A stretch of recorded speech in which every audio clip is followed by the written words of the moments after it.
जय श्री कृष्णा, राधे राधे। प्रिय दोस्तों, घर में खुशियाँ नहीं मिलती, टेंशन सी रहती है, तो आज से शुरू कर दें यह काम। नंबर 1, बृहस्पतिवार के दिन घर में कोई भी पीली वस्तु पहनना शुरू कर दें। बृहस्पतिवार के दिन घर में पीली वस्तु पहनना वह पीला फल खाना शुरू कर दें और हरी वस्तु से दूरी बना लें। वहीं बुधवार के दिन हरी वस्तु खानी चाहिए, लेकिन पीली वस्तु से दूरी बनानी चाहिए। ऐसा करने से घर में सुख शांति और समृद्धि बढ़ती है और घर में खुशियाँ आती हैं, वह परेशानियाँ दूर होती हैं, सभी परेशानियाँ मिट जाती हैं। नंबर 2, रात में भूलकर भी घर में जूठे बर्तन नहीं छोड़ना चाहिए। रात के बर्तन रात को ही साफ करके सोना चाहिए। ऐसा करने से घर में हानि होती है। साथ ही ध्यान रखें कि जब पूरा परिवार बाहर जा रहा है तो एक साथ ना निकले, आगे पीछे जाएं। इससे वेश की वृद्धि होती है, मान सम्मान की वृद्धि होती है। समाज में आपका मान सम्मान बढ़ता है और खुशियाँ भी बनी रहती हैं। नंबर 3, रात में सोने से पहले रसोई घर में पानी यानी कि बाल्टी में पानी भर कर रख दें। इससे कर्ज से शीघ्र मुक्ति मिलती है और यदि बाथरूम में बाल्टी भर कर रखेंगे तो जीवन में उन्नति के मार्ग में बाधा नहीं आएगी और घर में खुशियाँ आने लगेगी। नंबर 4, घर का मुख्य द्वार पूर्व या उत्तरी दिशा में होना चाहिए, क्योंकि इससे घर में खुशियाँ लाने वाली सकारात्मक ऊर्जा आकर्षित होती है और पूर्व और उत्तराखंड घर के इन हिस्सों को बहुत शुभ कहा जाता है, क्योंकि यही वह स्थान है जहाँ से घर में सकारात्मक ऊर्जा प्रवेश करती है। इसलिए इन घरों को हर समय साफ और अव्यवस्था मुक्त रखा जाना चाहिए, यानी व्यवस्थित रखा जाना चाहिए। नंबर 5, रसोई घर का निर्माण दक्षिण पूर्व दिशा में होनी चाहिए, क्योंकि इससे परिवार के स्वास्थ्य और सुख में वृद्धि होती है। ब्रह्म स्थान यानी घर का केंद्र स्थान, घर के केंद्र में कोई फर्नीचर नहीं होना चाहिए। यह सबसे शक्तिशाली स्थान होता है और सकारात्मक रूप से चार्ज किया गया क्षेत्र है, जो इस स्थान के संपर्क में आने वाले व्यक्ति की सकारात्मक ऊर्जा को बढ़ा सकता है। और घर में कमाने वाले और परिवार के मुखिया को एक शयन कक्ष अलग होना चाहिए जो दक्षिण पश्चिम दिशा में हो, ताकि उसे परिवार पर नियंत्रण रखने और उनके कल्याण के बारे में उचित निर्णय लेने में मदद मिल सके। नंबर 6, घर में मिश्री युक्त खीर बनाकर खाएं। महीने में एक बार किसी भी दिन घर में मिश्री युक्त खीर जरूर बनानी चाहिए और फिर उसको परिवार को एक साथ इकट्ठा होकर खाना चाहिए। सबसे पहले खीर घर की सबसे बुजुर्ग महिला को दें। ऐसा करने से माँ लक्ष्मी की जल्दी कृपा होती है और घर में खुशियाँ बढ़ती है। नंबर 7, घर के पूर्वी भाग में खिड़कियों की संख्या अधिकतम होनी चाहिए, जबकि घर के पश्चिम भाग में खिड़कियों की न्यूनतम संख्या होनी चाहिए। नंबर 8, सूर्यास्त के समय किसी को भी दूध, दही या प्याज मांगने पर भी नहीं देना चाहिए। इससे घर की बरकत खत्म हो जाती है और खुशियाँ क्षीण होने लगती हैं, यानी कि कम होने लगती हैं। और साथ ही कभी भी घर की छत पर अनाज या बिस्तर नहीं धोना चाहिए। नंबर 9, रोज सुबह उठकर अपनी हथेलियाँ देखें। रोज सुबह जब आप उठें तो सबसे पहले दोनों हाथों की हथेलियों को कुछ क्षण देखकर चेहरे पर 3 से 4 बार फेरें। धर्म ग्रंथों के अनुसार हथेली के ऊपरी भाग में माँ लक्ष्मी, बीच में माँ सरस्वती व नीचे के भाग यानी कि मणिबंध में भगवान विष्णु का स्थान होता है। इसलिए रोजाना सुबह उठते ही अपनी हथेलियाँ देखने से भाग्य चमक उठता है।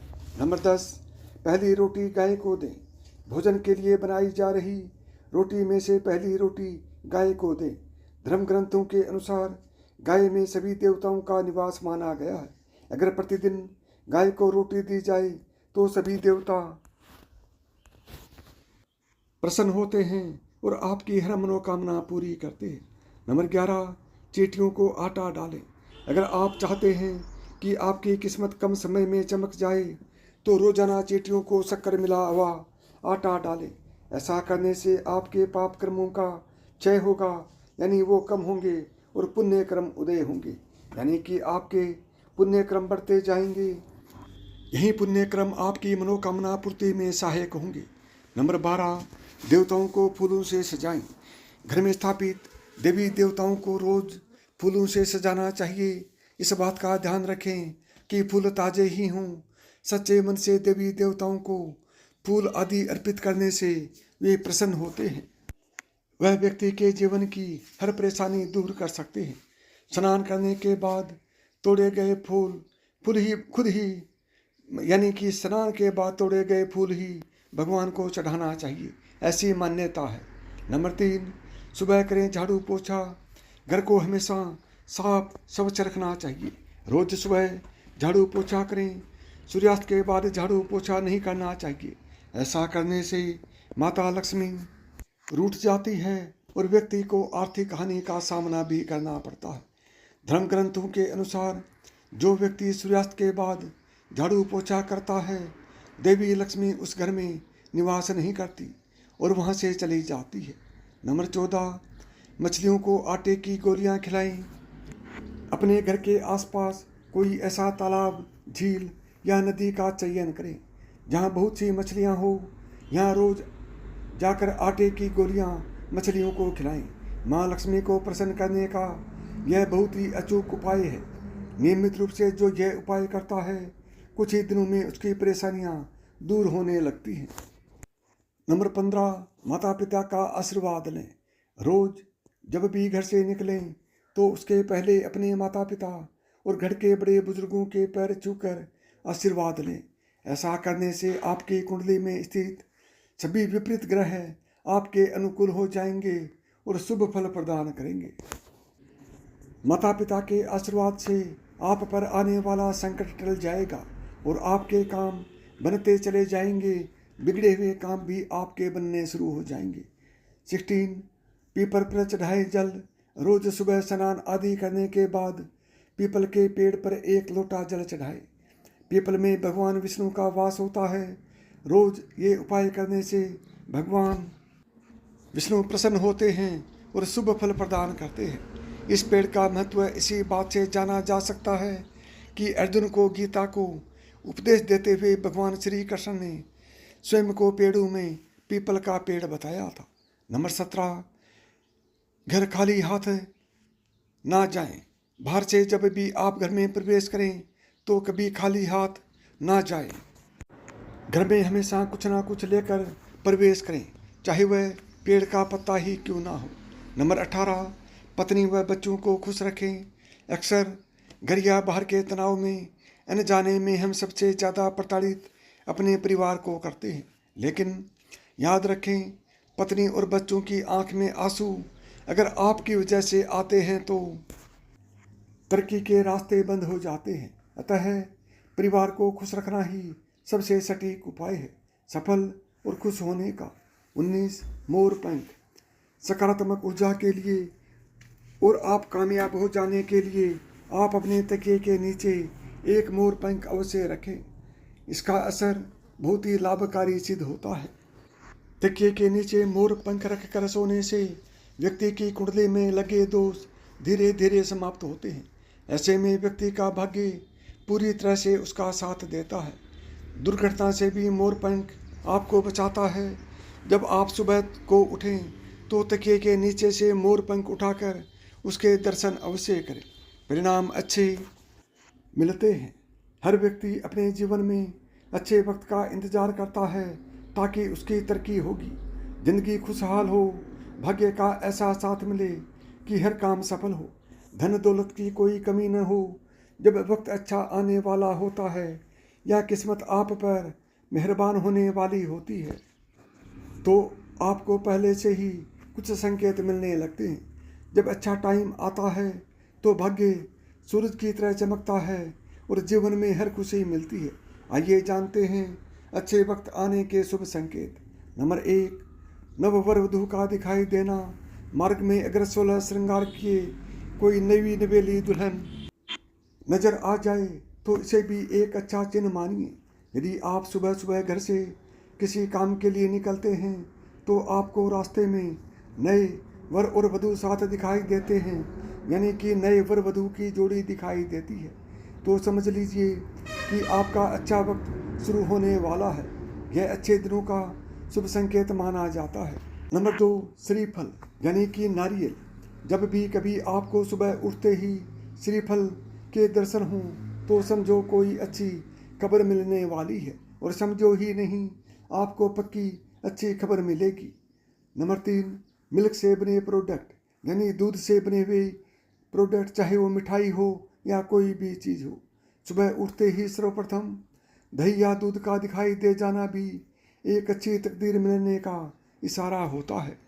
नंबर 4, सुनहरा सांप। रात में सोते समय अगर सपने में सफ़ेद या सुनहरा सांप नजर आए तो यह भी किस्मत खुलने का इशारा होता है। यदि आप सपने में या रास्ते में सुनहरा सांप देखते हैं तो आपके अच्छे दिन शुरू होने वाले हैं। यह भाग्य के मजबूत होने का संकेत माना जाता है। नंबर 5, पक्षी का आपके ऊपर बीट करना। किसी पक्षी का आपके ऊपर बीट करना किस्मत वाले को ही नसीब होता है। ऐसा समझिए, यदि आप पर किसी दिन कोई पक्षी बीट कर देता है तो उसका बुरा न माने, यह आपके लिए शुभ संकेत हो सकता है। ऐसी लोक मान्यता है कि कोई पक्षी किसी व्यक्ति पर बीट करता है तो उसका गुड लक शुरू हो जाता है। नंबर 6, ट्रेवल के दौरान सांप, कुत्ते या बंदर का दिखना। जब कभी ट्रेवल करते समय आपको दाईं तरफ सांप, कुत्ते या बंदर दिखें तो समझ जाना वो आपके पास धन के आने का संकेत दे रहे हैं। नंबर 7, कोयला या सोन चिड़ैया का चहचहाना। घर की छत पर या मुंडेर पर अगर कोई कोयल या सोन चिड़ैया चहचहाए तो पक्का आर्थिक वृद्धि होती है। घर की छत पर कोयल का बोलना भी एक शुभ संकेत होता है। ऐसा होने पर आपके धन में वृद्धि हो सकती है। नंबर 8, टूटते तारे का नजर आना। टूटते तारे से मांगी हुई इच्छा 30 दिन में सच हो जाया करती है। कुछ अच्छा मांगिए, या यदि रात के समय में आपको आसमान में टूटते हुए तारे दिखाई देते हैं तो तुरंत ही कोई मनोकामना जाहिर कर दें। मान्यताओं के अनुसार 30 दिनों के अंदर वह इच्छा पूरी हो सकती है। यह भी शुभ संकेत माना जाता है। नंबर 9, बारिश के दौरान सूरज का दिखाई देना। बारिश में आसमान में चमकते हुए सूरज का दिखाई देना शीघ्र ही माला माल होने की निशानी है। नंबर 10, रास्ते में शुभ चीज़ों का मिलना। अगर रास्ते में आपको कोई सिक्का, घोड़े की नाल या 4 पत्तियों वाली घास मिल जाए तो यह गुड लक का इशारा है। नंबर 17, आप यात्रा कर रहे हैं और उस दौरान आपको सांप और बंदर दिखाई देते हैं तो यह अच्छे वक्त का शुभ संकेत है। आपके जीवन का आर्थिक संकट दूर होने वाला है। आपके पास धन का आगमन हो सकता है। नंबर 18, गार्डन क्रिएचर्स का दिखना। बारिश के बाद अगर मेंढक, बीटल या टिड्डे का शोर सुनाई दे तो इसे एक अच्छा संकेत माने। 19, सफ़ेद गाय, गौ माता अगर भवन के द्वार पर आकर जोर जोर से रंभाए तो निश्चय ही घर के सुख में वृद्धि होती है। गाय का खेत या गार्डन में आकर चरना लक्ष्मी प्राप्ति का सूचक होता है। नंबर 20, मधुर ध्वनियों का सुनाई पड़ना। सुबह में अगर आपको मंदिर में घंटियों, शंख या भजन कीर्तन की ध्वनि सुनाई दे तो यह एक अच्छा शकुन होता है। 21, गन्ना। सवेरे सवेरे रास्ते में गन्ने का दिखाई देना भी कहीं से पैसे मिलने का एक शुभ लक्षण होता है। नंबर 22, शंख की आवाज़ सुनाई देना। यदि सुबह सुबह शंख की आवाज़ सुनाई दे तो इसे बहुत शुभ संकेत माना जाता है। सुबह के समय शंख की आवाज़ सुनाई देने का मतलब है कि आपका भाग्य खुलने वाला है। 23, झाड़ू देखना। झाड़ू को माँ लक्ष्मी का प्रतीक माना जाता है। यदि आप किसी कार्य से बाहर जा रहे हैं और रास्ते में कोई व्यक्ति झाड़ू लगाता हुआ दिख जाए तो समझ लीजिए आप पर माँ लक्ष्मी मेहरबान है। आपके घर की परेशानियाँ दूर होने वाली हैं, साथ ही आपको धन की प्राप्ति हो सकती है। 24, मोर। घर की सीमा में मोर का दिखाई पड़ना और उसका पंख फैलाना शुभ अवसर आने की घोषणा करता है। किसी दिन आप अपने घर के पास या रास्ते में मोर को देखते हैं या मोर को नाचते हुए देखते हैं तो उस दिन से आपके अच्छे दिन शुरू हो सकते हैं। मोर का दिखना अच्छा माना जाता है। 25 मोती। समुद्र के किनारे मोती मिलना भी बिरले को ही नसीब होता है। तो हुए न कि आप भी लक्की। 26 चमगादड़ द्वारा घर बनाना। अगर चमगादड़ आपके घर में अपना बसेरा बना ले तो इसे एक शुभ संकेत में शुमार किया जाता है। 27 कछुआ। कछुआ एक अच्छे भाग्य का प्रतीक होता है। इसका दिखाई दे जाना कोई न कोई अच्छी खबर जरूर से लाता है। कछुए का दिखाई देना शुभ संकेत होता है। भगवान विष्णु ने कच्छप अवतार लिया था। कछुआ आपको सपने में दिखाई देता है तो यह अच्छे भाग्य का संकेत है। बंद किस्मत के दरवाजे जल्द खुल सकते हैं। 28 झिंगूर। झिंगूर का शोर सुनाई देना या इसका दिखाई दे जाना बुरे दिनों के समाप्त होने की पूर्व सूचना होती है। 29 हाथ में खुजली होना। हाथ में खुजली होना शीघ्र आने वाले धन की ओर निर्दिष्ट करता है। नंबर 30 जल से भरा हुआ पत्र दिखना। यदि आप किसी जरूरी काम के लिए घर से बाहर जा रहे हों और किसी व्यक्ति के हाथ में जल से भरा हुआ पत्र दिख जाए तो यह भी अच्छा संकेत होता है। 31 शकुन शास्त्र के अनुसार सपने में भगवान के दर्शन होना शुभ माना गया है। कहते हैं कि अगर किसी व्यक्ति को सपने में भगवान के दर्शन होने वाले हैं तो समझें कि जल्द कोई मनोकामना पूरी होगी। 32 शकुन शास्त्र के अनुसार अगर किसी जातक को सपने में लाल रंग के कपड़े पहने कोई स्त्री दिखाई दे तो उसे भी शुभ संकेत माना गया है। श्रृंगार की भी महिला का दिखना विशेष फल मिलने की ओर इशारा करता है। काफ़ी हद तक ऐसा माना जाता है कि आने वाले समय में अचानक से धन लाभ होगा। 33 अगर आप जेब में पैसा रख रहे हैं और वे नीचे गिर जाता है तो उसे शुभ शकुन माना जाता है। इसका मतलब होता है कि आपको बहुत जल्द धन की प्राप्ति होने वाली है। इसके अलावा अगर हल्दी लगा मांस का टुकड़ा काला कुत्ता खाते हुए दिख जाए तो आपका कोई बहुत जरूरी काम बनने वाला है। 34 वहीं अगर किसी जातक को घोड़ा अपने दांत से शरीर से बाएं भाग को खुजलाता हुआ दिखाई दे तो समझ लें कि आपको बहुत जल्द ही किसी काम में सफलता मिलने वाली है। आर्थिक लेन देन के लिए जाते समय ऐसा दिखाई देना लाभदायी होता है। 35 किसी शुभ काम के लिए जाते समय किन्नर का दिखाई देना भी शुभ माना जाता है। ऐसे में अगर आपको भी किन्नर दिखाई दे तो उसे कुछ पैसे दे दें। वहीं अगर आपको कुछ पैसे किन्नर लौटा दे तो उसे संभाल कर रख लें। इससे धन की वृद्धि होती है। यहाँ एक बात नोट करने वाली है कि यह तमाम जानकारी जन रुचि को ध्यान में रख कर दी जा रही है। ज्योतिष और धर्म के उपाय और सलाहों को अपनी आस्था और विश्वास पर आजमाएं। कंटेंट का उद्देश्य मात्र आपको बेहतर सलाह देना है। इस संदर्भ में हम किसी प्रकार का कोई दावा नहीं करते। यदि आपको मेरी बताई हुई बातें पसंद आई हों तो वीडियो को लाइक करें, ज़्यादा से ज़्यादा दोस्तों में शेयर करें। यदि चैनल पर पहली बार आए हैं या चैनल को अभी तक सब्सक्राइब नहीं किया है तो चैनल को सब्सक्राइब करें, ऑल बटन को दबाएं ताकि मेरे आने वाले प्रत्येक वीडियो का नोटिफिकेशन आपको सबसे पहले मिले।